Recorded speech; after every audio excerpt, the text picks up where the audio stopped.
UFOs, flying saucers, daylight discs, and nocturnal lights. Since the beginning of recorded history, the people of planet Earth have witnessed strange events in our skies. Ever since the first unidentified flying object was seen thousands of years ago, we've searched for an explanation, more often than not making something up to calm ourselves down. In this attempted identification, UFOs have been called messengers of God and chariots of fire. Still others insist that UFOs are extraterrestrial spacecraft from faraway planets and galaxies. With over 600,000 planets in our own Milky Way galaxy capable of sustaining life, the extraterrestrial hypothesis is the most commonly accepted theory. Admittedly, the subject of UFOs has drawn mostly scorn and ridicule from the American press, not so much a disbelief in the UFOs themselves as it is a frustration with the lunatic fringe generally associated with the UFO field, those who insist they know what UFOs are, where they come from, and what their agenda is. Whatever UFOs are, there still is no more of a case for one explanation over another until our government comes forward with the information many believe they have been sitting on since the 1930s. Whatever UFOs are, they keep appearing in our skies year after year, witnessed by thousands of average Americans, people who never gave UFOs a second thought until they saw something strange in the sky that they couldn't explain.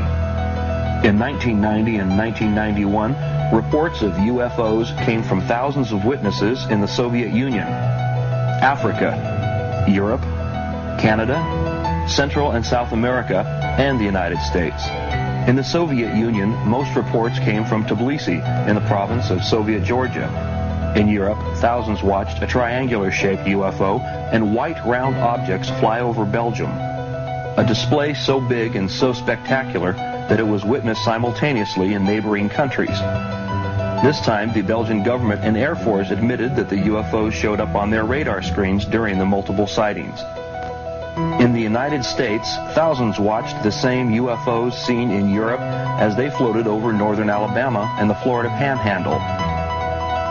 In the next 90 minutes, travel with us across the United States as we meet former Air Force officers in Roswell, New Mexico and Tucson, Arizona. We'll meet other UFO witnesses, scientific researchers, newspaper editors, broadcast journalists, and law enforcement officers who have first-hand experiences with UFO sightings and close encounters of all kinds.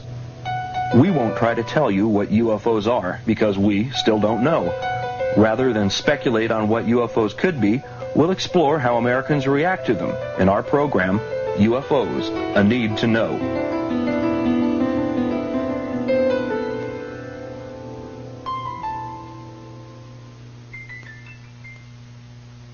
This is the town of Fife in northern Alabama, the heart of what is commonly known as the Bible Belt. The people of Fife still live the same kind of lifestyles their ancestors lived here at the turn of the century.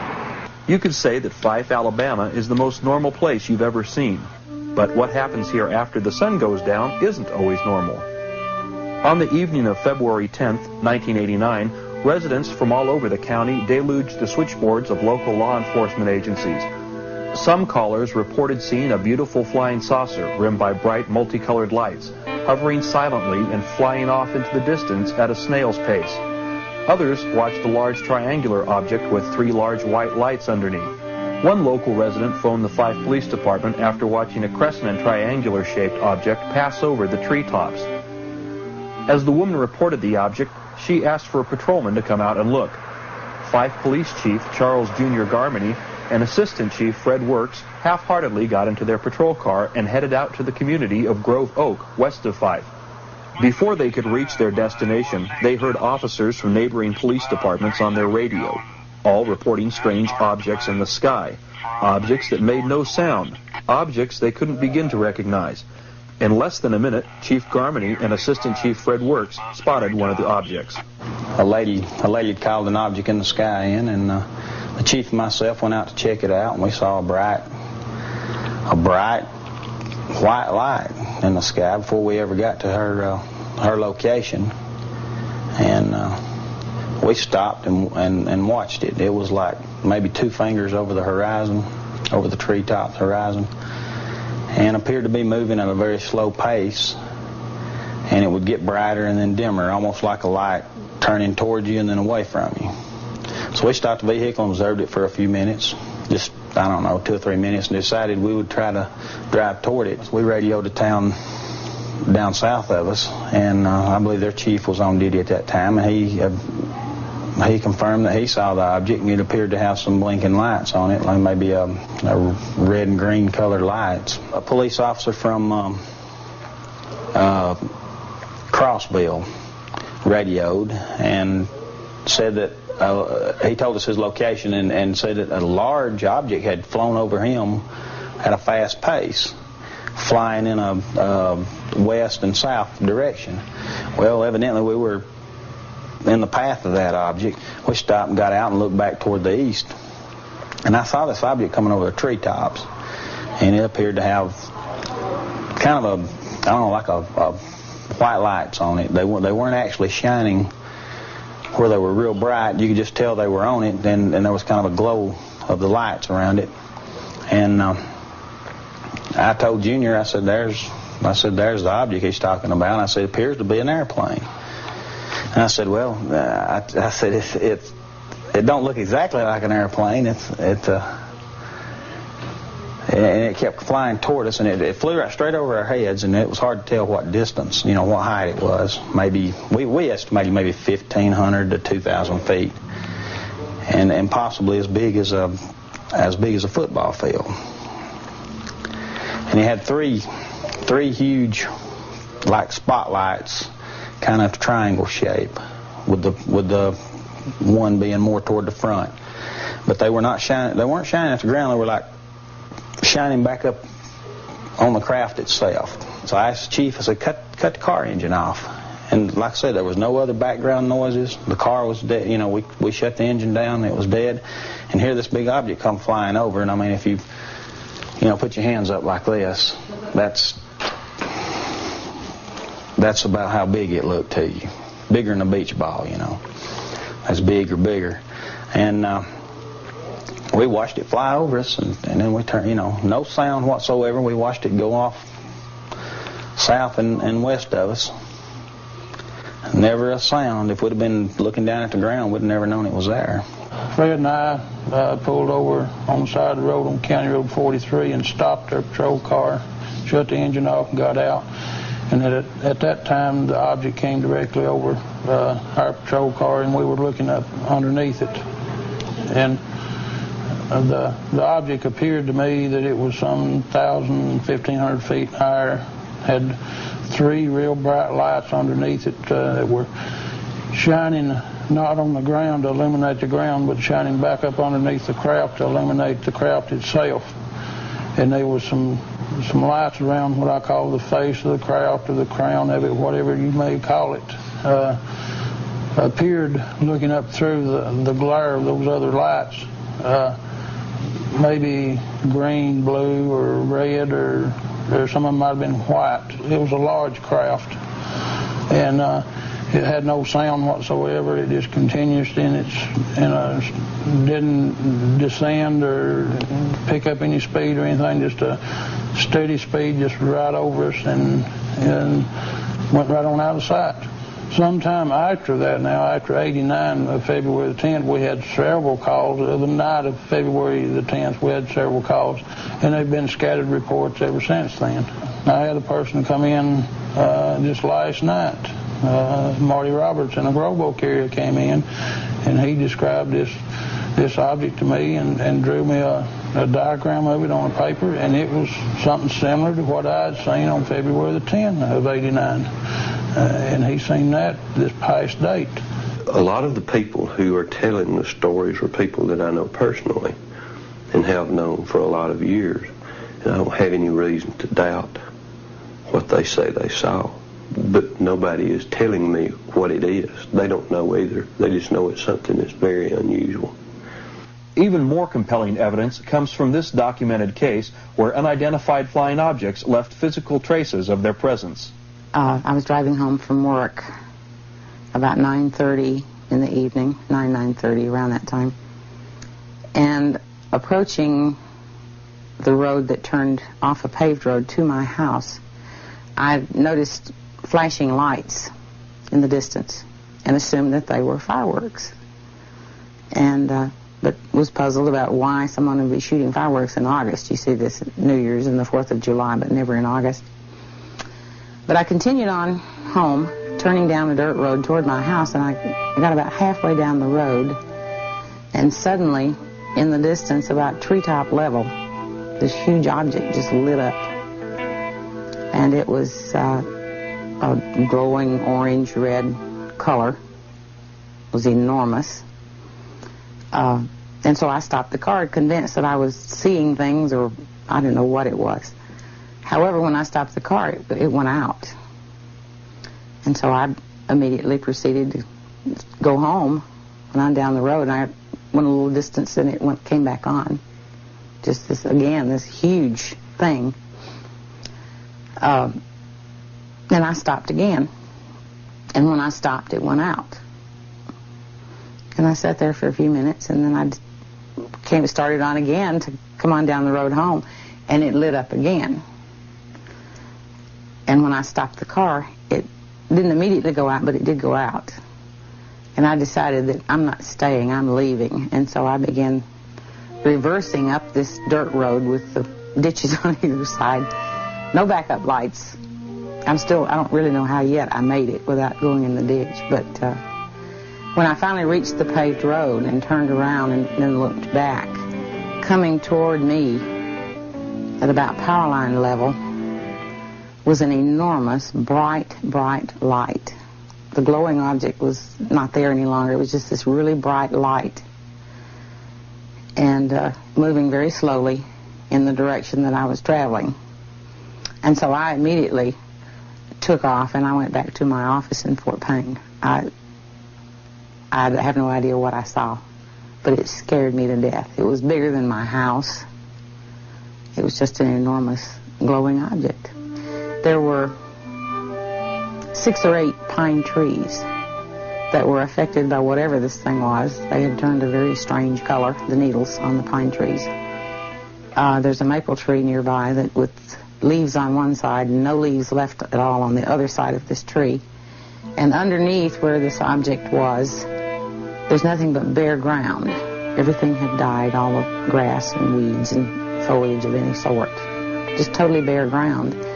Well, this happened in 1976, and it seems, I'm not absolutely certain of this, but I think it's been about 4 years ago that it finally started to regrow, which would be 86. So there was a period there of somewhere around 10 years that we had just a big bare spot there, that nothing grew. And there was a large pine tree that looked like something had just snapped the top out of it. However, it had not turned a different color. It was still green, but it was broken. Janine Lyle's story gains more credibility as a sergeant in the Alabama State Troopers recounts his investigation.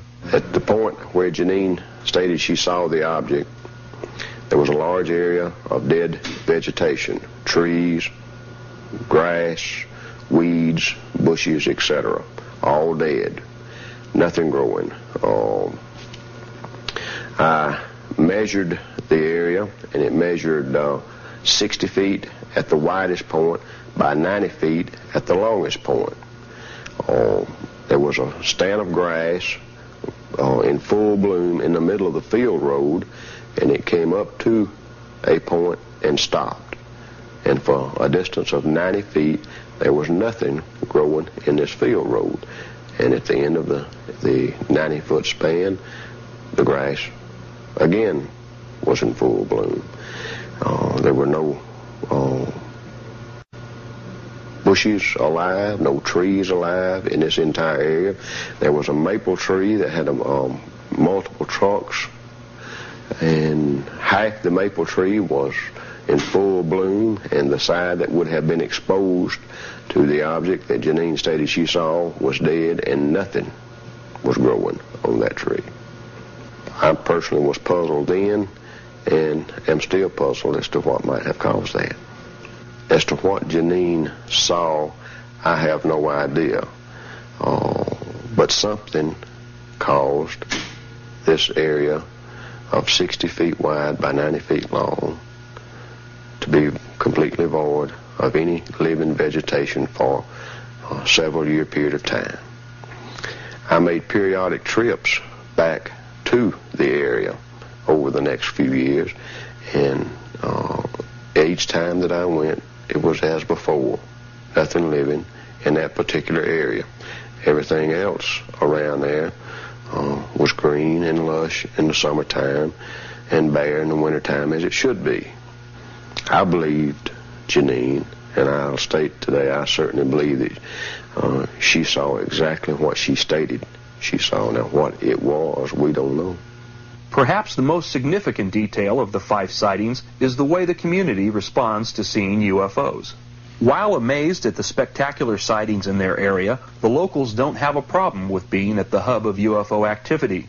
Most UFO researchers consider the existence of UFOs a challenge to organized religion.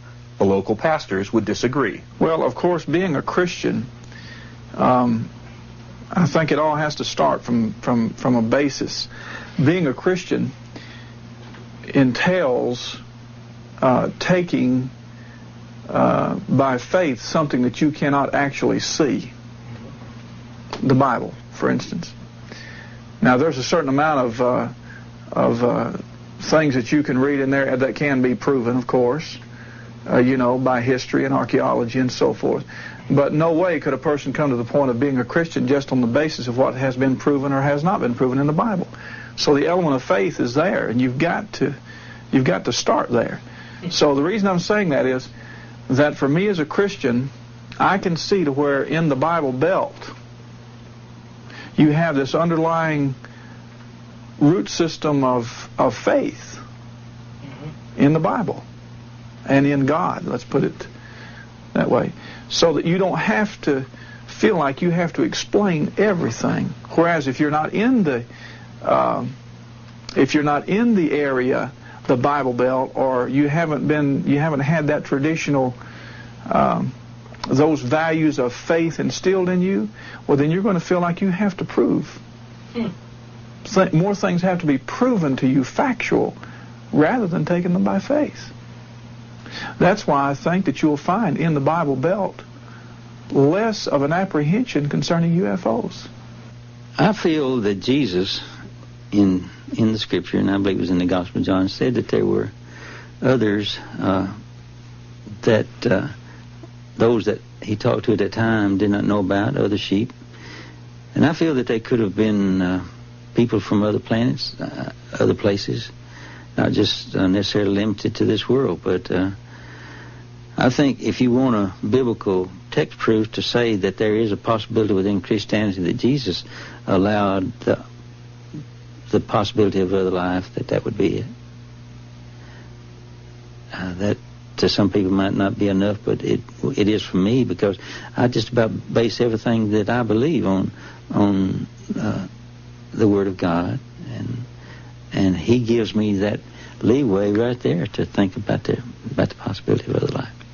For me to say that to teach people here that I've figured God out, there are no such things as UFOs or whatever you want to call them, that's taken license a little too far. Because if I believe that the Bible says that God, the handiwork, declares the majesty of God, well, then there's no limit to what He can or cannot do. And if I understand my position as a believer, then I have to respect a certain amount of the unknown. You've heard the term Southern hospitality. Sand Mountain is the epitome of Southern hospitality. People up here trust each other. A lot of the things that they do are done by handshake rather than by contract.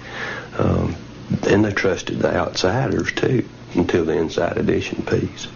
We sent Jeff Cole down there to see if E.T. has a southern accent. They came from outer space. I still believe I saw a UFO.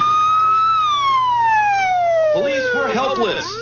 There's nothing that I've ever seen before in my life. And the town of Fife, Alabama, was stunned by the strange visitors. My dog saw it, but he won't talk about it. He went and crawled on the floor, and I know that's what's happened because he talks to anybody. My Lord, I just had a UFO sighting. Fife Police Chief Junior Garmany and Assistant Chief Fred Works got the call and went out to investigate what they figured was some, well, monkey business. Whatever it was they saw, it will be a long time before Fife forgets the things from out of this world. There's some people that's going to ridicule us for it. Some people disbelieve it. But I hope them people themselves get to view it one of these days. They may be coming to see you next.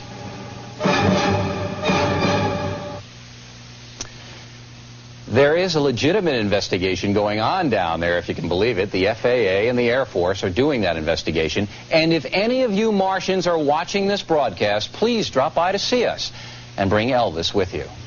Straight ahead, we'll get back to reality. What was their reaction to the job they did? Well, they did a job, all right. They spoofed the incident. They made it to appear like a Keystone Cops kind of a program, and people up here didn't like it at all. They thought they were here in good faith, so they showed them the Southern hospitality. And when the program came out, they were incensed, not just the people in the Fife, but the people of the whole area were very, very angry at what Inside Edition did. It was ridiculous. When Inside Edition came in to do their piece, everybody was welcome. We tried to make them feel at home and be a part of the community. But after the Inside Edition piece ran on TV, the outlook toward the media was completely different. It wasn't hostile, it's just that they didn't get any help. Help was slow in coming. You had to show good faith that what you were doing wasn't going to be like what Inside Edition did. People are still seeing things up here. They're not as frequent as they were during that time, but there are reports of seeing things in the sky almost constantly. I don't mean every day, but I mean hardly a week goes by when we don't get some reports of something in the air. The history of UFOs in America goes back to 1897, when a great airship was seen traveling coast to coast by multiple witnesses. This despite the fact that airships did not yet exist. Reports of the great airship were printed in newspapers from New York to California. More recently, the modern age of UFOs in the United States was ushered in by the Army Air Force's Air Technical Intelligence Center. Among the first Air Force officers to analyze reports of UFOs was Wendelle Stevens, a retired lieutenant colonel now living in Tucson, Arizona. Colonel Stevens left the Air Force after 26 years to investigate UFOs full-time around the world. I was working in the Foreign Technology Division at Wright Field. I was a test pilot there. And all of the pilots had a desk. They had additional assignments besides their flying assignment. Mine was in the Foreign Technology Division in the Air Intelligence section, Air Technical Intelligence. It's where we analyzed technical data pertaining to engineering developments concerning aircraft discovered worldwide. It was forwarded through intelligence agencies to the United States government, and we got the aerotechnical information, and we tried to match it with other information from other sources, from other countries, trying to stay on top of the latest developments worldwide. And of course, at the same time, we were getting operational reports on strange aerial phenomena observed. During the war, this phenomena was called foo fighters. It comes from the French word for fire, few fireball fighters. And all of those things were collectively called few fighters, for lack of a better term, And we had reports from back as early as 1933 on such events observed and reported through intelligence channels. These few fighters represented the ultimate development at the time. It was something beyond the visible capability of any country in the world to produce, as far as I could tell, from what was available to me, probably as much as anybody else in the country at the time. And my assignment took me to Anchorage, Alaska, where I went to an Army base. The Air Force had separated from the Army, now I'm going back to an Army base. And I found that my initial position there was as Assistant Base Operations Officer, which was out of my specialty. But my primary duty was to supervise a team of technical technicians from the Air Materiel Command, from my parent command, who was up there working a highly classified radar project on an unclassified weather research project. The weather research project was using the B-29s to survey the Arctic, and that was an excuse for the B-29s to go into the Arctic space and run what they called profile missions with their mission folders on potential targets. They were assigned a grid plan to be flown after that to map both photo mapping, radiation mapping, thermal mapping, magnetic mapping. We ran all kinds of maps simultaneously with equipment installed aboard the B-29s when they were prepared for these missions. Along with that was this special team that I was supervising of civilians that installed a kit of equipment aboard the airplanes, which consisted of additional cameras. It consisted of all combat airplanes have 16-millimeter cameras mounted in the guns. But in addition to those cameras, we installed other free-mounted 16-millimeter cameras, handheld 16-millimeter cameras, 35-millimeter movie cameras, a 70-millimeter movie camera, and we had still cameras up to a Fairchild K20 that took a picture on an 8-inch by 10-inch negative. That's the size of a typewriter page. These cameras were all put aboard the craft, and each crew member was assigned specific responsibilities with each camera. In case something happened in the air, they were prepared. We also installed surge detectors on all of the electrical systems in the airplane. We had radio frequency detectors that swept the spectrum of radio frequencies. They would search the spectrum for an emission, stop on emission, read it for 30 seconds, and cancel it, and then sweep again looking for more until they had copied all of the frequencies being emitted. It would continually scan. Now, when those airplanes returned from a combat mission, all of this equipment was downloaded, and in the debriefing of the crew, if they had encountered anything, or if they had discovered surges on the line, or electrical anomalies, or interference on the radio, or anything unusual, we'd package all of the material into a metal box, and it would be couriered to Washington, chained to an officer's wrist that night. And about twice a month, they came back with reports of something operational in the field of activity we were surveying. They either saw other aircraft in flight over the Arctic under conditions that would indicate strange aircraft, high speeds, far beyond anything we could fly, 1,000, 2,000, 3,000 miles an hour. Objects standing still in the air, motionless. Objects approaching the aircraft head-on, reversing direction, and then proceeding ahead of the aircraft at the same speed in flight. We had reports of disc-shaped objects that paralleled the craft in flight. In one case, we had one that paralleled the ship so close it was behind the trailing edge of the leading wing and ahead of the leading edge of the tail wing in the slot there. And they got pictures of it with all the cameras and with the Fairchild K10 camera too. And we had reports of objects that were seen to land on the ice, on the snow and the ice at the ice cap of the Arctic. We had reports of them landing on the water. We had a report of them submerging and disappearing. We had another report of one rising to the surface, being seen to come to the surface, leave the water, hover momentarily, and then take off at high speed and fly away. All of this was clearly beyond the capability of any of the aircraft that we had studied worldwide in the Air Technical Intelligence Center. And, of course, they were very concerned about who might have experienced such a breakthrough without prior knowledge through intelligence sources. And to me, again, they represented the supreme development in aircraft, and that's what piqued my curiosity. I argued that they had to be extraterrestrial vehicles, but I was a major at the time, and my superiors were certain that they were a Russian breakthrough experienced as a result of the capture of German scientists at the end of the war, which is only 3 or 4 years afterwards. And they would have had to make some great progress if that was the case, but this was probably the main feeling at upper echelons was that the Russians had experienced a breakthrough that we didn't know enough about, and we were trying to find out what we could about it. I suppose the Russians, in their turn, thought we had experienced a breakthrough for the same reason.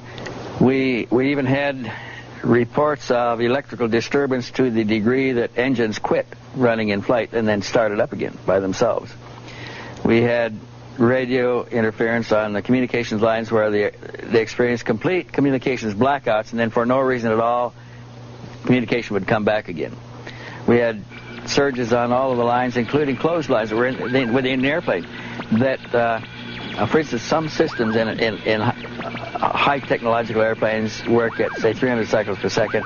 Another part of the same equipment may work at 150 cycles per second. Some at 60 cycles. More and less, and we had electrical interference simultaneously on all frequencies. At times we also had selective interference on different frequencies. We never knew what was causing this because it always cured itself in flight, which true failures don't do. And it indicated the potential for somebody else to selectively interfere with frequencies and functions aboard an operational vehicle in flight. And these are supposed to be our best military equipment. They're supposed to be foolproof, and somebody was fooling with the systems. And so I'm sure this got a lot of attention in Washington. I was never able to see anything because when a flight came back with evidence captured in that mission, my team of civilians downloaded the cassettes, the cartridges, the reels, the rolls, everything, and we were never allowed to process anything there. It was all packed in this metal box. It was like a small footlocker, and couriered to Washington, and nothing ever came back down the line to us. We don't know who handled it. We don't know how it was broken down, where it went, but the processing was all done elsewhere. So all I ever ended up with was the stories, but they were some very exciting stories. In the late 1970s, documentary film producer Linda Moulton Howe heard a first-hand UFO account from her brother, then a military helicopter pilot. With details of the story fresh in her mind, Linda began investigating reports of unexplainable cattle surgery and cattle mutilations in the same areas of reported UFO activity. One night, that fall of October of '75, I had a phone call while I was actually on the floor with a typewriter writing a medical script. And it was my brother, and he was extremely excited. And the first words out of his mouth were, "Linda, a UFO has set down on the base." And I rarely heard my brother speak with such energy. He was a helicopter pilot in '75 at Malmstrom Air Force Base outside of Great Falls.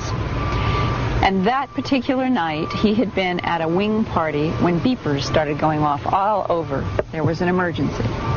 And the emergency, as it turned out, was that electronic signal equipment had gone off over a missile silo known as Kilo 7 at Malmstrom.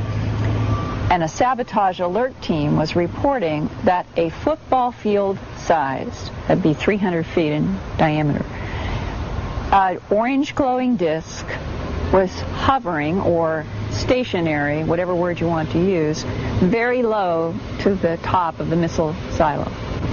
And that it was casting light that was brighter than daylight. My brother said that the sabotage alert team actually had an argument with the command unit saying, "You want us to go closer than where we are, which was a quarter of a mile away, then you come out here." And that kind of insubordination got people's attention too, that something serious was there at that missile silo. Jets were scrambled. When the jets got above whatever this orange glowing thing was, it blinked out. The sabotage alert team said, "We know it must still be there. It's just disappeared." As long as the jets were there, couldn't see it. The jets were called back. Back on it came. Began to rise and was picked up by radar until it Dopplered off at 200,000 feet. Well, the next day, my brother said that they sent a team out there to investigate that missile, and that they found that the targeting information in the computer head about where the warhead would go in the world had been changed. And the next day, they took out that whole missile and put in a new one. Same time, around the base, ranchers were finding mutilated animals.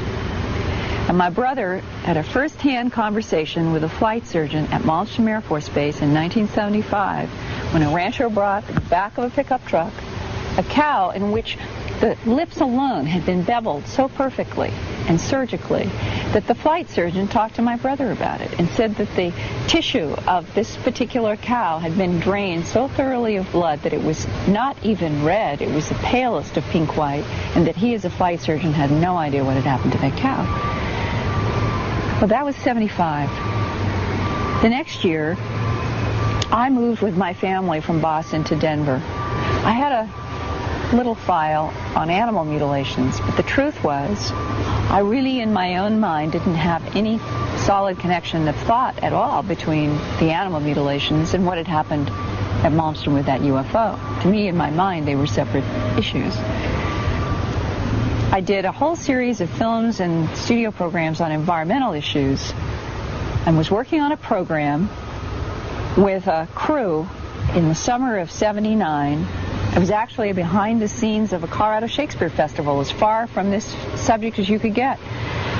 And my sound man was talking about the fact that there were mutilations happening in the West.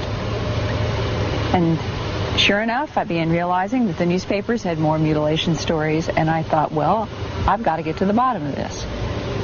When this phenomenon, the mutilation, started back in the late 60s, I know that there were people who, in the beginning, they took it seriously, even though the rest of the world was saying it might be predator and satanic cult. I guess I find myself in that unusual and unique position of also being one of those people who took the mutilation seriously enough to stick with it long enough that I have found myself becoming an authority in an area that I never would have suspected, the mutilation of animals worldwide. But the carcasses themselves are one of the biggest single bodies of evidence that something highly unusual is taking place on this planet. Mutilations have continued every year in my files. I first started looking into the mystery in '79 to '80 when I did the documentary A Strange Harvest. And the phenomenon was worldwide then. It remained worldwide in stories throughout the beginning of the '80s. We're now 1990. And right here in front of me, I have an article from Associated Press. Cattle mutilations, still unexplained. This is dated August 19th, 1990, Vicksburg Sunday Post, Vicksburg, Mississippi. Here is a story about two mutilations in a little teeny place in Mississippi called Guntown. This is 1990. This is right now. One of them, and I talk with the veterinarian, a veterinarian named McMillan in Guntown. Quote, a 500-pound heifer was found in early July with the left ear and 18 inches of skin from its left rib cage cleanly severed. Where the hide had been, a hole was bored through to the beast's heart. And the vet said that he could look right down through a hole in the rib cage and he could see a hole going through the heart.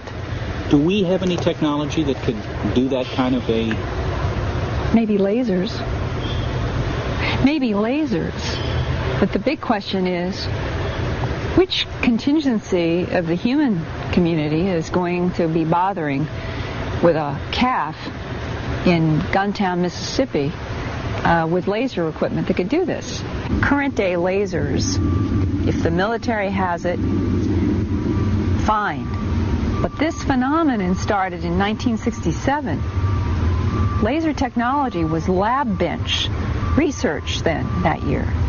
And yet that first horse that was found in southern Colorado in September of 1967, referred to as Snippy, but the actual name was Lady, that horse had flesh stripped from the neck up. The bones were as clean white as if that horse had laid in the sun for months. A pathologist named John Altshuler, who's been working with me recently, was there confidentially. Didn't let anybody know. He looked at that horse and found that the internal sternum cavity of that horse in 67, all the major organs had been removed. And he said the thing that got him, since he had worked medically on cadavers of human bodies and other animals, including cows, in his work as a medical student, he said there was no blood, there was no presence of fluid, there was no indication there were just dried blood anywhere in the cavity or around that horse. He said how you would remove these kinds of organs and have it be so clean was remarkable to him in 1967. Further, he took some pieces of the mutilator's cuts and took them back to Denver. And under a microscope, he said he could see clear evidence of high heat at the edge of the wounds. This is 1967. 1989, he and I work on getting tissues from 9 mutilated animals in the summer of 1989 from Arkansas, Oklahoma, and Missouri. And there was one in December in Idaho, so those were 4 separate states.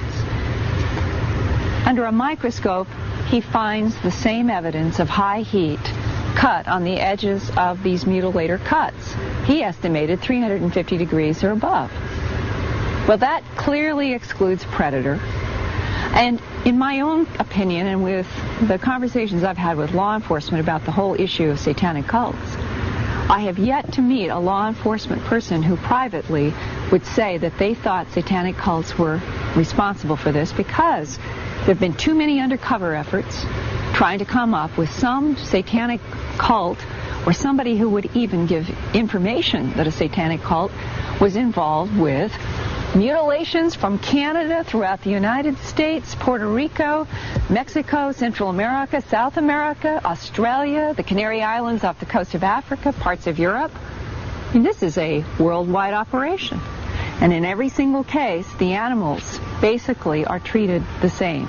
The same things are missing. An ear is missing, an eye is missing. The jaw is either cut like this and comes down like this, and it comes across like this, and everything is removed.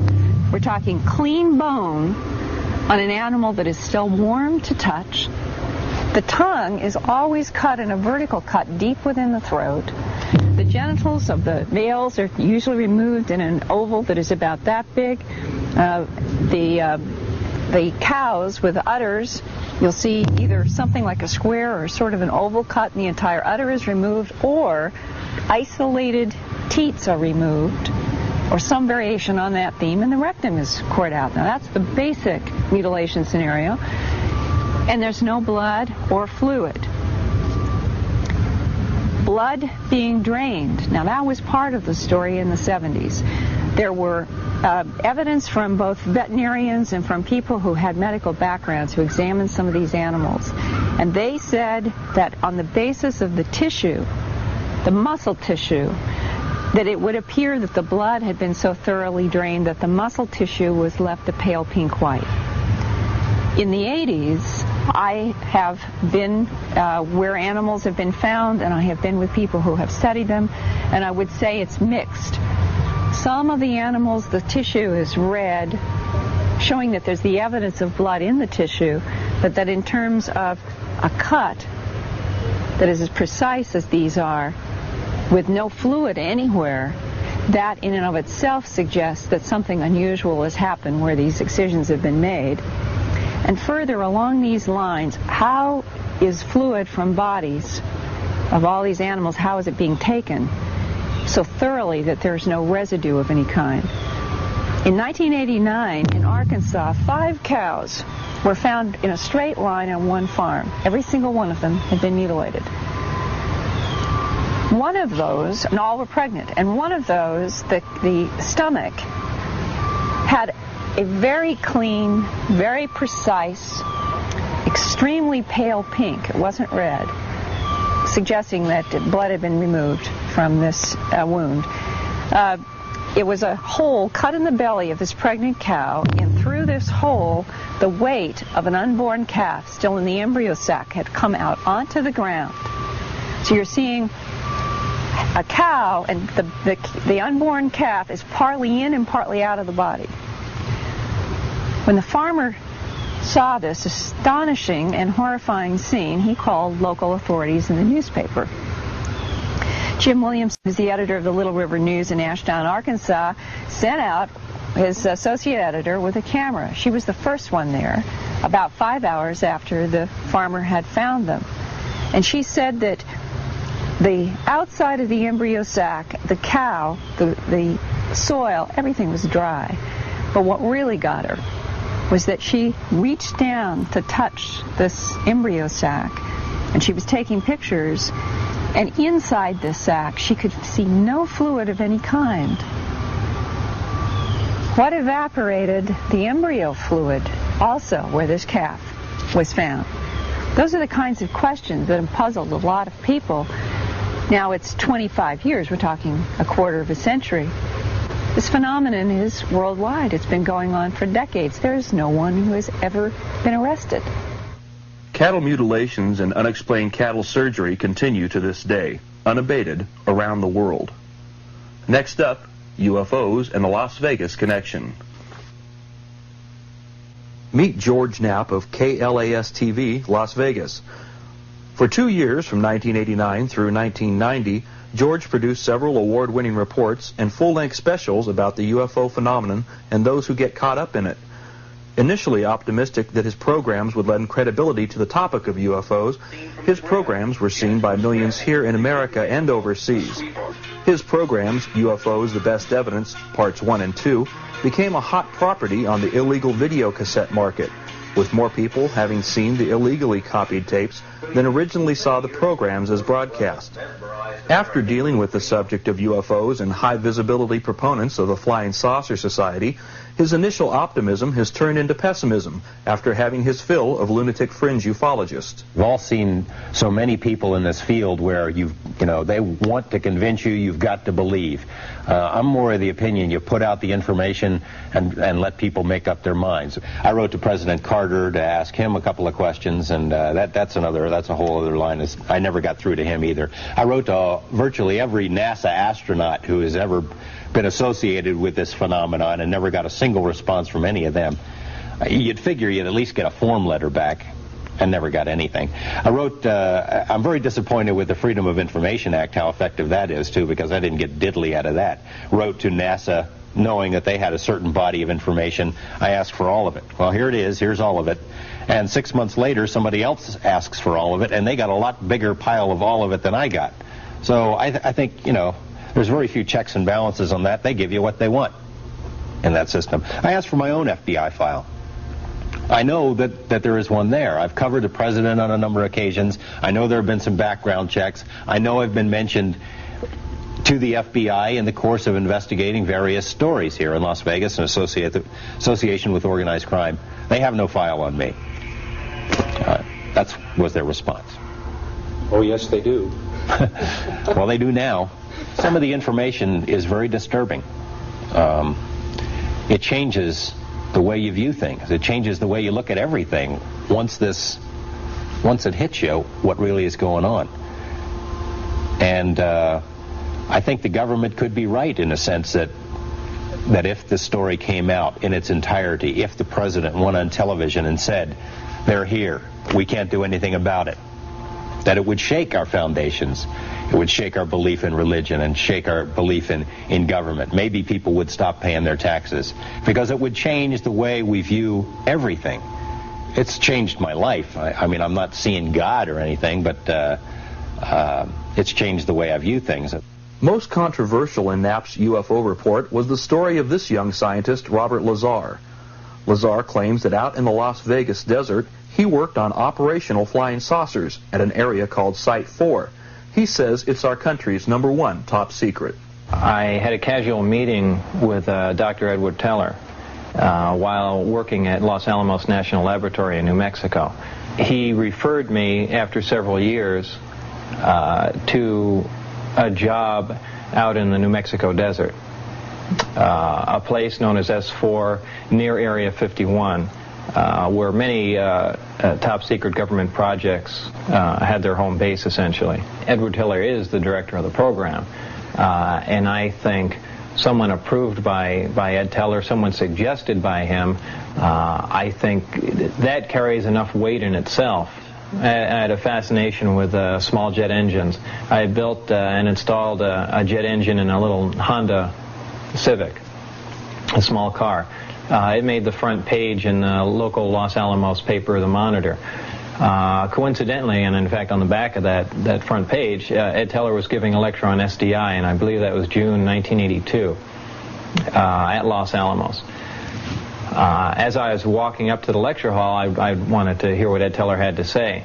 As I was walking up to the lecture hall, I got there relatively early, thinking there would be a fairly large turnout, and as it turned out, there wasn't. I got there about an hour and a half early, and Ed Teller is sitting outside, and he had just bought a paper out of the paper machine, and he was reading the front page, and I thought, well, what an opportunity to introduce myself. I can say, well, I'm the guy you're reading about. I always wanted to meet you, so on and so forth, just to get into some small talk. We talked for a little bit. He seemed interested in some things I had to say, and really just wanted to hear his viewpoints on certain things. And we had a cup of coffee together and a donut down at the cafeteria. That was the extent of our meeting. After that, I heard his lecture, and later, after I had moved to Las Vegas, when I decided to get back into the scientific field and sent out resumes to many other laboratories around the country, also any government research organizations, I did shoot a resume to Ed Teller, too. He called right after receiving it and said, I had directed your resume to someone in Nevada. It's a highly classified project, and they'll be requesting an interview. Within 20 minutes, the phone rang. That was the request for the interview. So obviously, Ed Teller gave it more than a nudge. It was more like a directive that this person will be interviewed for this particular job, and that's the bottom line. So yeah, he did get me into the program. In early 1989, I was already in the program and working at a slow pace, because at the same time I had to go through an extensive security investigation that was like no other I had been through before. I had Q clearance from Los Alamos, and this was something far above it, which I was told was 38 levels above Q clearance. It required an executive order to be signed at that time. At that time, that executive order was signed by Ronald Reagan. The program, I was only in the program for a short time, however. I think that lasted all the way till April 1989, when we finally parted ways, and there's a whole story behind that. Initially, during the interviews, it was never specifically stated, hey Bob, we're going to be working on flying saucers or alien craft recovered from crashes or recovered from wherever.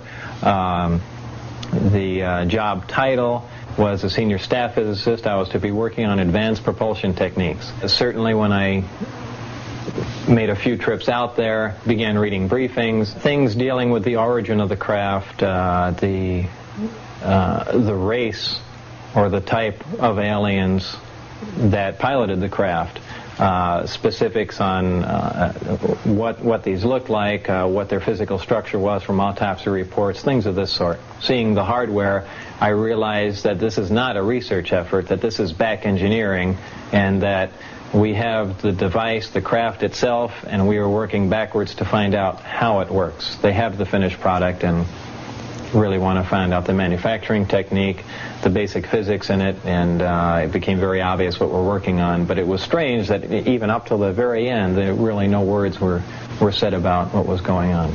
The time I saw the craft, large disc flying saucer, typical flying saucer, even that I basically put out of my mind, thinking, well, this obviously is a creation of the government, some sort of advanced type of flying vehicle, maybe an advanced fighter of the future, and this explains all those crazy flying saucer stories. People just seeing tests of this craft. The real striking part was when I saw the interior of the craft and noticing that the seats and everything were extremely small, obviously made for a small creature or children. Obviously they wouldn't let children in there, but that was before I got heavy into it to see that we're talking about strange languages and things and technology that doesn't even exist and so on and so forth. The information Concerning the craft itself, just the hardware is very compartmentalized. There's a group that deals with specifics on the navigational equipment, the specifics on the metallurgy of the craft, and the specifics on the propulsion and power system of the craft, which is what my group worked on. That in itself created a focal point for our research and looking into what we were dealing with. So I, in a short amount of time, because that was all we had to look at, really gained quite a bit of information on how things operated. Of course, verifying the employment there is somewhat difficult. Los Alamos denies I've ever worked there, as does Kirkmeyer, even the subcontractor for Los Alamos, which is interesting. We went back and were able to dig up an inter-lab directory phone book with my name in it. Certainly I got some of my colleagues from Los Alamos to verify that I worked there, but for the most part, Los Alamos has kept everything pretty quiet and even denies that I ever lived in the town, though I'm known by many people in the town and many of the people I worked with, supervisors, so on and so forth. When Lazar went to trial on unrelated charges in 1990, even the judge agreed that Lazar seemed to be a man without a country. We do have a W-2 form of record that shows that he worked for the United States Department of Naval Intelligence. And I also note that he is in fact listed in the Los Alamos National Laboratory telephone directory. It's obvious that it's very difficult to get information on Mr. Lazar from government sources, enormously difficult. A lot more than just UFO sightings have been reported out here in the Nevada desert. Independent investigator and reporter Tony Pelham has spent countless evenings outside the Nevada test site, where he's run across mutilated cows, strange lights in the sky, and unfriendly security guards without ID. The desert up there is full of troops in camouflage uniforms. They carry M16s, and they have no identification. They're not Air Force, they're not Army. They don't have any markings at all. And I came real close to being taken to jail a couple of times. So I found that real strange. I heard all types of theories about who they were. But they would challenge me, and then I would challenge them. When they would approach me, they would say, "What are you doing here?" I would say, "What are you doing here? You're on BLM land. You're roaming around outside the secure area." My opinion is that the government is hiding something that's a lot more secure than anything similar to the stealth or the U-2 or that type of thing. I mean, I don't know. I don't know if there's an underground alien base up there. I don't know if they are UFOs or aliens. I just know that they have got security up there that's far beyond what you see around any military type installation. And I don't understand why the uniformed security guards with M16s don't have markings. And when I ask them, "Are you with the Air Force? Are you with the Army?" they don't answer any questions. They just direct you to leave the area. The troopers have held me and had the Lincoln County Sheriff's Department come out on 3 different occasions, and each time they filled papers out on me and instructed me not to go near that area. And on the last occasion... On what pretense? That I have no business near a secret facility. And I explained to them, I'm not even within a mile. I'm on BLM land. So several months ago, about 6 months ago, I went up and I just went near the Medlin Ranch, and I spotted one of the blazers, but I went nowhere near the fences. I've never crossed the line. I've only gone near it sometimes. On my way back to Alamo, the Sheriff's Department met me, pulled me over, filled out another set of papers, and in a very formal manner said, "Mr. Pelham, this is the last time you're being told. The next time," he said, "and I'm telling you from the higher-ups, if you come back up and go up this road near this facility again, you are going to jail, period." On one particular occasion, I had some bizarre experiences of lights seeming to be at a great distance and then just in a matter of seconds being right at me. But I have never gone on camera or ever come back to George Knapp or anybody and claimed to have seen a UFO. I don't know what I saw that night. Shortly after that, as I started back, a blazer came in front of me up from a side road, and the camouflage uniformed troopers stepped out with their M16s, and they asked me what was I doing coming from a secure military installation. And I said, "I'm not coming from this." I said, "I'm sitting out here in the desert." And he said, "What are you doing?" And I said, "I'm watching the strange lights." And he said, strange lights? What lights? We didn't see any lights. I went north of Las Vegas, just above Alamo, an area known as Area 51, north of there, and I crisscrossed a lot of ranches all through Lincoln County and up in Whitebine County, and I found a number of dead cattle. Some of them I believe to be mutilated of the same fashion that was shown in Linda Howe's book, The Strange Harvest. I'm satisfied that I personally saw some mutilated carcasses, certainly that look identical to some of the ones that Linda Howe showed in The Strange Harvest from back during the 70s. And you obviously talked to these ranchers also. Right, and in one particular case when my son and I found a black and white bull that had all the classic signs of the stripped away lower jaw, one ear, and the rectum cord out, and the carcass had not been touched by any coyotes or anything. There were no tracks around it. When I went and approached the ranchers about it, they just rode away, the group that were there, and I asked a couple of other neighboring ranchers, and they says, oh yeah, somebody drove by and shot that bull, and it laid out there. Which I don't buy that at all. It was a mutilated cow. When I actually looked over the sheriff's records and would talk with people who had held prominent positions in those counties off the record, they told me that from their own experience of investigating these fresh kills, that they personally believed that it was done by something from outside this planet. They say absolutely they don't believe it was coyotes or any type of animal, and there was no tracks. There was just no way anybody could have gotten into the area and done this type of mutilation without being seen by somebody or caught, or at least they would have left some tracks. And the fact that there's been thousands of these mutilations around the country and not one has ever been solved. Not one. There's not one sheriff's department or police department that has one solved. And so, like I say, these people that hold positions in the community, they don't want to go on a TV camera and say, yeah, I think it was done by some type of aliens. But off the camera, they say that they believe, because at the same time, the strange lights and the number of supposedly alleged UFO sightings in the area, that there's some connection between the mutilation of the cows and the strange lights in the sky. And all I was trying to do was either prove or disprove that that was going on. And to my satisfaction, I believe that the cows are being mutilated by something that nobody that I know of has explained satisfactorily how it's being done. In July of 1947, the world's first story of a crashed flying saucer came out of Roswell, New Mexico.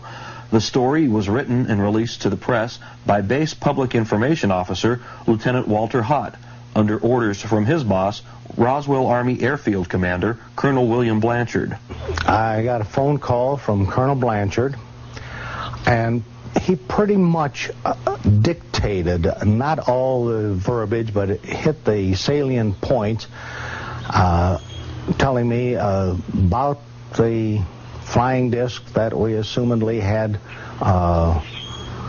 pieces of, and who had gone and gotten it, and what was being done with it. And I wrote the release from the information that he gave me over the telephone.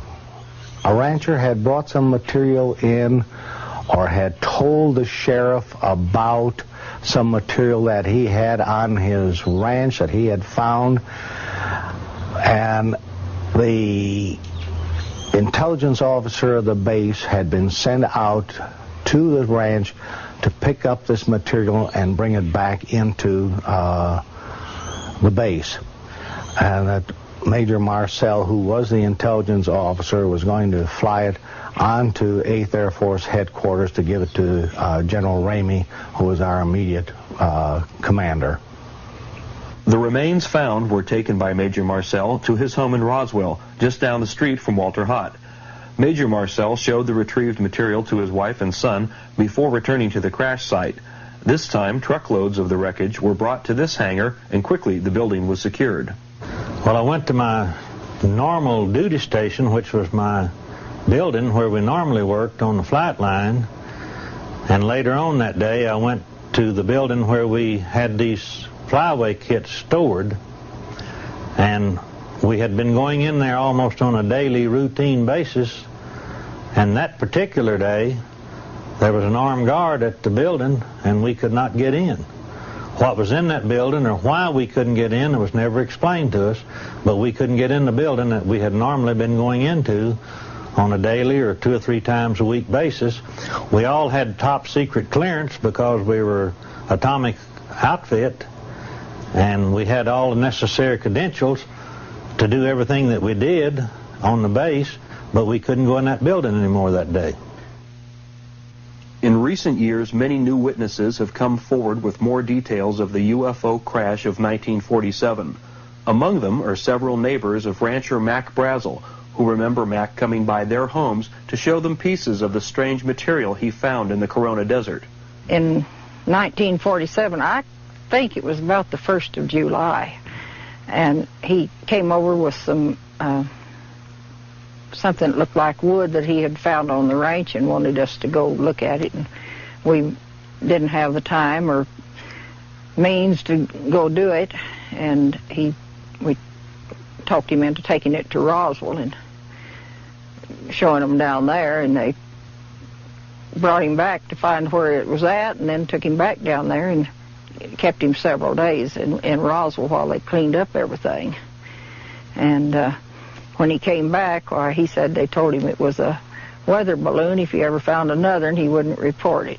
The piece he brought up was about the size of a lead pencil and about 4 inches long, 4 or 5 inches long, and it was kind of a tan color, kind of like what we'd say plastic now, but we didn't have plastic then, and you couldn't cut it or burn it or whittle it, you know, it very, very hard. It was very light, it seemed to be, and he said that the stuff that looked kind of like aluminum foil, he said you'd crumble it up and then it'd straighten out. It wouldn't stay creased. It'd just open out, you know, but he couldn't get any of it off to bring up. He said he couldn't cut it or anything. We told him it was probably a UFO or a flying saucer, and we'd heard there's a reward out for it, and go down and collect it. So, you know, we thought maybe he would. I guess I told him not to say anything. I don't know. But he didn't. He just said if he ever found anything else, they wouldn't find out about it. So I guess he was a little upset about him keeping him. Neighbor Marianne Strickland also remembers a visit by her friend, the rancher Mac Brazel. He came by after this incident, and he had been humiliated and detained for several days, and he was a reliable, solid person, dependable, and he was, I think, anxious to square himself with his neighbors when he came by. I mean, to assure them that what he did was on the up and up. He came to the corral. Mac was living alone at this ranch where he was the manager. His wife lived in Alamogordo. And Mac would come and visit with the men in the family. He came into the house once in a while, not too often. And the time that he brought the sample of what he had picked up, he was at the corral. My daughter and 2 sons and husband were at the corral, and they saw it. My daughter says that it could be crumpled up and straightened right back out. He was telling my family about how badly the Army people had treated him down here. And it amounted to humiliation and detention when there wasn't any good reason. He had come in good faith. And they didn't accept it that way, or didn't appear to. He said they threw him in jail. He said if he ever found anything like that again, he would never show it to them. He would never bring it in. He had done so as what he thought was a good citizen, and he had been humiliated and mistreated, and he was very disturbed. Phyllis McGuire is the daughter of Sheriff George Wilcox. She, too, remembers the day when rancher Mac Brazel came by her father's police station with the material from a debris field on the ranch he managed.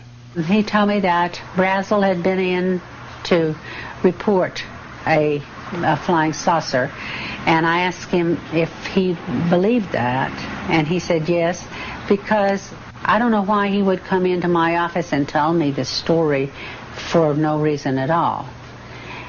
He had some material with him, he said, which I did not know what it was. And he said that he had sent some deputies out there, and they had seen some things. They had seen a corral that had some of the material in it, and they had seen a large burnt spot on some grass, about the size of a football field. My mother told me years later that the Air Force asked them not to say anything at all about what had happened, and they changed the story that the paper had put out originally to say that what had been found was a weather balloon. She said that there were bodies and an unidentified flying object on the ground. There were bodies too, but that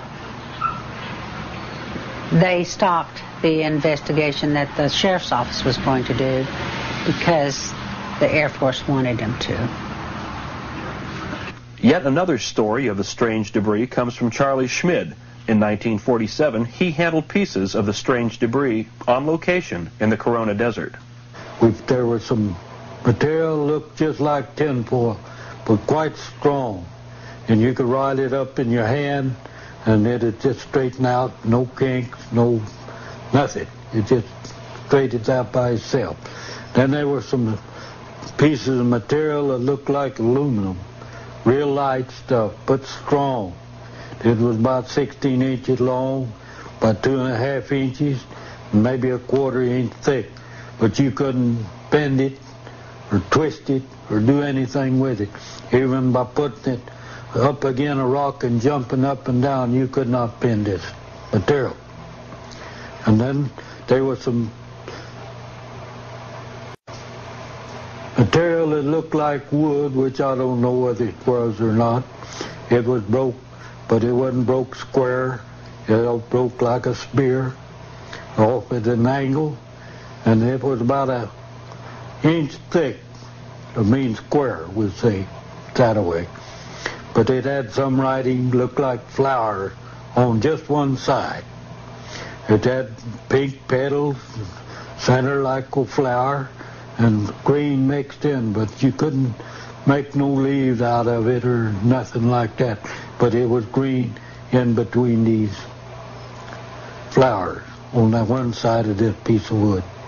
A final story confirming the presence of alien bodies comes from former Roswell mortician Glenn Dennis. Dennis refused to talk on camera, but gave us these drawings of alien bodies. The pictures are reproductions of drawings given to him by a nurse who helped prepare the strange bodies for a flight out of Roswell Army Airfield.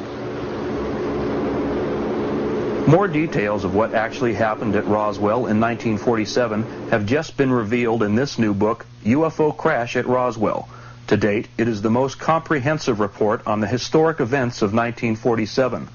The authors are former Air Force intelligence officer Kevin Randall and Don Schmidt, Director of Special Investigations for the J. Allen Hynek Center for UFO Studies. First of all, this started out as a reinvestigation of Roswell. We saw that time was running out, that witnesses were being lost as far as forever, as far as their testimony, as far as their involvement.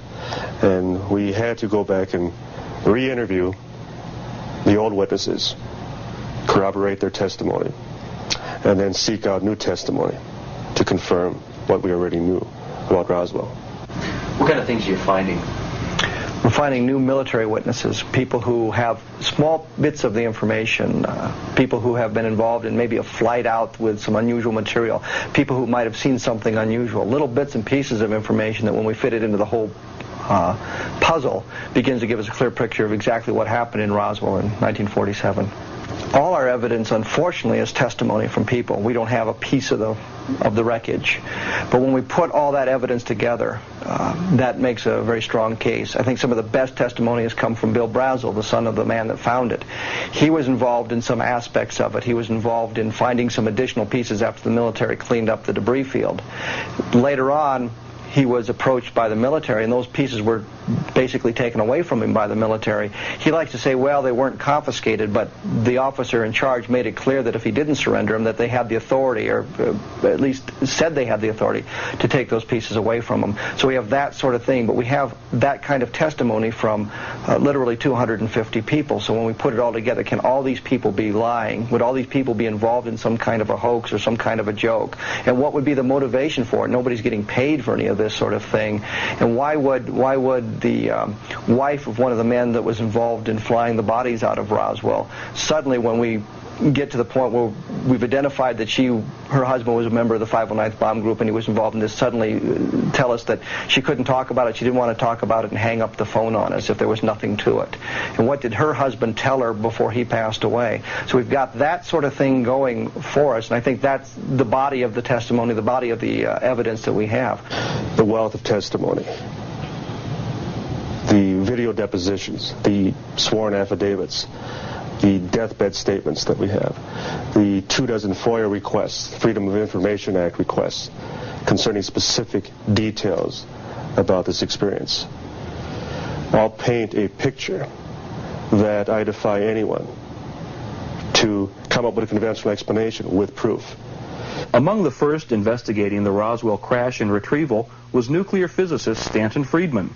Currently combining talents with aviation writer Don Berliner, they too are releasing a new book with other details on the events of 1947. The case that at least one, more likely two, flying saucers were recovered in the central New Mexico, if you will, complete with alien bodies, is far better than the case against most convicted criminals.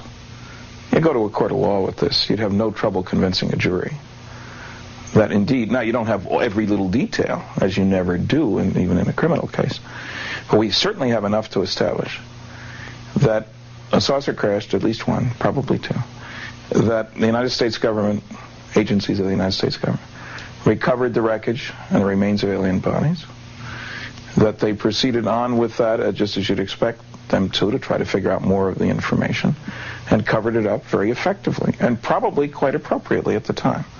That's easy to establish. The real bottom line is that this is probably the most significant event of this century, maybe this millennium.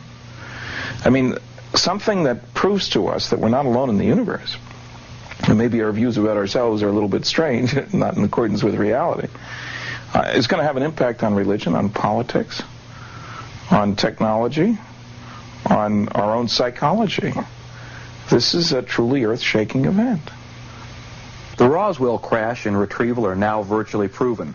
Between Randall and Schmidt and Friedman and Berliner, hundreds of testimonial affidavits, deathbed statements, and videotape depositions have now been collected. You can read them all in their respective books. The people coming forward with this information are among the most level-headed and patriotic of American citizens. It only remains for our government to tell us the truth, all of the truth, about the Roswell crash and retrieval of 1947. When we come back, we'll look at one of the most controversial aspects of the UFO phenomenon, witness claims of alien abduction. One of the most controversial aspects of the UFO phenomenon and its effect on our society are claims of interaction with UFO occupants and tales of being abducted by aliens. Perhaps the most convincing testimony comes from Travis Walton of Snowflake, Arizona. This was on November 5th, 1975. I was working with a crew of men in the woods, and we left the area. We'd worked late that night. It was getting dark. And as we were leaving down this dirt road way back in the woods, we saw a large glowing object near the road. Well, we stopped the truck and I got out, went up to it for a closer look. I thought that this thing was just going to shoot right off, and then, I hurried towards it thinking, it'll be gone before I even get close enough to see it that well. But it didn't leave. It started to move, and the sound got louder. So I jumped down behind the end of a log there, and I decided I better get out of there. And I raised up, turned to go, and at that instant I just felt a numbing shock. I blacked out.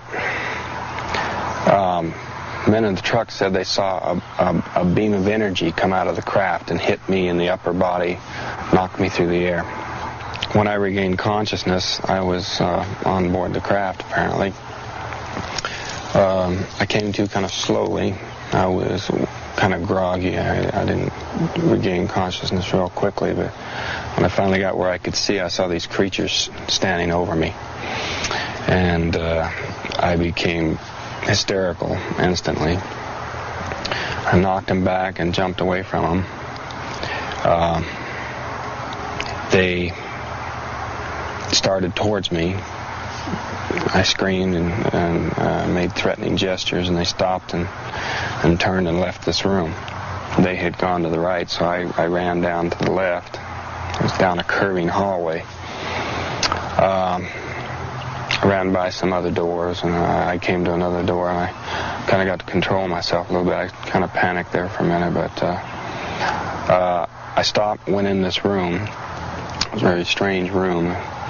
You could see the stars projected on the walls, or maybe you could see them through maybe some kind of a viewing screen or something. I don't know. But there was a chair in the middle of this room that had some controls on it, and I went up to that and tried to see if I could figure a way to open a door or get out of there or something. Another being came in at that point. The first creatures that I saw were very, very different from us. They were short, less than 5 feet in height. They had large, bulging craniums, kind of a chalky white look to their appearance, very large eyes. He took me out of that room that this was parked in, down a hallway to a smaller room where there were some other people like him, and they put me down on a table, and I struggled with him, and I was knocked out, made unconscious with a kind of an oxygen mask-like device. And the next thing I know, I wake up on the road. Well, I know the Travis Walton case is a particularly striking case, and mainly because of the 6 witnesses. 5 passed in flying colors. An examination by a polygraph operator who was under the impression and the suspicion that they had murdered the then missing Travis Walton. And that investigator, who was a police polygraph operator, told me that if there was any defrauding or any kind of a conspiracy to produce a hoax, these 5 did not know of it, and that they were telling the truth when they told the story about Travis Walton. He remembered very little of the 5 days. But it wasn't what he remembered, but it was the fact that there were so many witnesses that had been examined in that particular way. I think that puts it down as one of the principal and most persuasive of the abduction cases. Seeing UFOs or believing in them is a personal experience. The interpretation of paranormal experiences is individually subjective to the percipient. Their interpretation of the experience, positive or negative, becomes their belief. Their belief becomes their reality.